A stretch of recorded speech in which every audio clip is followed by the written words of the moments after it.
So it's Monday, everybody is back in full force. We've been basically on a nice trip from life, a break from life for the past 3 weeks because Grant was quarantined because of a positive COVID case in his class. Got him tested and he ended up testing positive. So we got to quarantine. Tyler was home, everybody was home for 2 weeks because of that. And we had already planned our beach trip, which came right on the tail end of that. So that was week 3 of our nice little break. So anyways, today's the first day everybody's back to real life. I am heading to Walmart with little Abby to return something.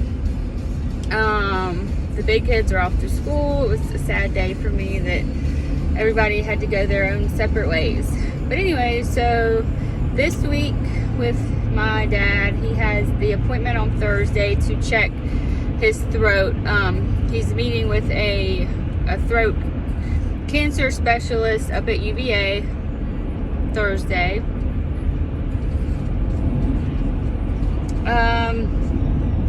Anyway, some of the other things I didn't say in my first video was that they are classifying this as a stage 4 cancer, even though they still don't exactly know where it originated from.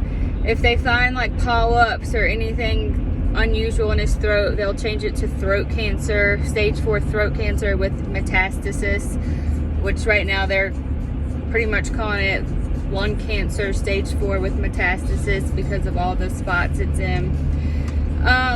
Still, I'm just like really hopeful though, because all the spots are super tiny. What, honey? Get on the road? All the spots are super tiny, so you know, that's hopeful. He has no pain or any issues or anything from any of it. It was found really by a fluke. He had he has some in his lymph nodes, and that was the first place they found. Dad was having neck pain just from like where he had an injury to his neck, where he did something to his neck, and it just wasn't really getting better. So they did a CT just to like double check everything, and they found this mass, which I think maybe they saw the mass on his thyroid plus the enlarged lymph node. So that's what they biopsied and came back that it was cancerous, which was really like a fluke because he's had no symptoms or anything. So anyways, I don't know. So I go back and forth between like ignorance is bliss to, oh, this was a blessing that he hurt his neck because now we found out he has this cancer. I don't know which is better, but obviously this is what the Lord planned, so this is better because the Lord's plan is perfect. So that's what you have to believe and trust in situations like this. So anyways, just that little update. I'm gonna try to go with him Thursday if I can. My husband was gonna talk to his employer and see if like, because he has the capability to work from home. That's what he did while we were quarantined. So if he could work from home Thursday and I can go with Dad to this appointment, you know, because to stay with Abby. But I don't know if that'll work. But anyways, so Tyler was going to talk to his boss today about, you know, how flexible they could be with some of that, so that I can do a lot of these appointments with him.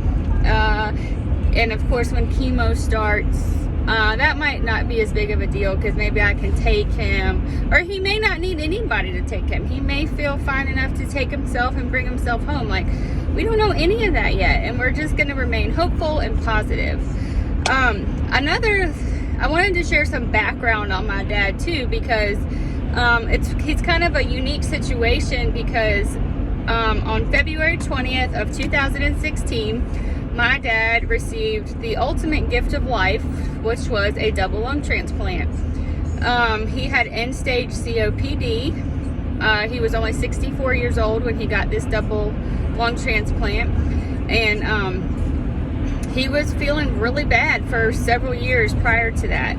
So he received the gift of life on February 20th of 2016. So he's had, his quality of life for almost the past 6 years has been astronomical compared to what it was before his transplant. So having said that, since he had this transplant, he is on immunosuppression so that his body does not reject these organs. So that makes treating the cancer a little bit of a challenge too, because his immune system is suppressed to keep his lungs in, but you know, our immune system obviously helps battle cancer cells as well. He takes 2 different medications to not reject his lungs. They've already taken him off one medication. He's been like 2 full weeks now without taking it and has had no issues. So that leads me to believe that the organ that he received from his donor, that their DNA was very similar, because his body has not once rejected these lungs, even now that he's off of the anti-rejection med, one of them. So anyways, another way that they treat lung and throat cancer now is immunotherapy, which has had like great results with treating those types of cancers, but he doesn't qualify for that because of his immune system and the medication that he has to take for the transplant. Yes, honey? Yes. It's not. Okay, well, we can get some more, okay? So anyways, that makes it a little challenging to treat him in general.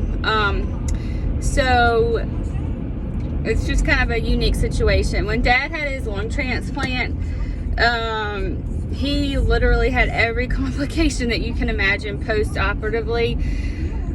Even like during the surgery, the doctor came out, not the actual surgeon, but one of the doctors came out and was like, look, it's not looking good. We don't think that we're gonna get, like, he might not make it out of surgery. He was on the ventilator. I'd have to look back to remember all this, but it was like 11 days, I think, he was on the ventilator after surgery. And it was a crucial time period. Like, we didn't know if he was gonna wake up. We didn't know how he was gonna wake up. We didn't know if he had suffered like a hypoxic brain injury during surgery. Like, we really didn't know anything. And anyways, I mean, he has made a miraculous recovery. It was a 60-day ordeal after his transplant. He did not come home for 60 days after his transplant, like to the day. Surgery was February 20th, and he came home April 20th. Half of that time was spent at a rehab. He even like couldn't eat for a while because he couldn't swallow, his speech. I mean, it was just he had a feeding tube when he came home. I'm telling you, it was just like every complication you can encounter after surgery, he had it.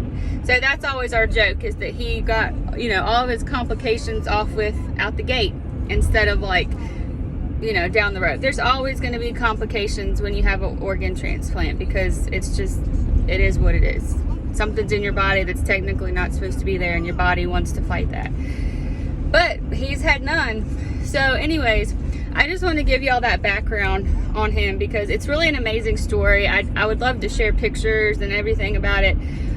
Me and my 2 sisters were there every step of the way. They are the best. They're just like my angels here on earth. I'm getting ready to get rear-ended. Okay, sorry. They really are. They're just awesome. We make a good team together, and we're gonna make an awesome team with Dad to fight this cancer. So anyways, I'm rambling, but just want to give you a little background, and that's all. I hope you have a great day, because we are. We're going shopping. Abby wants to go shopping. That's what we're doing.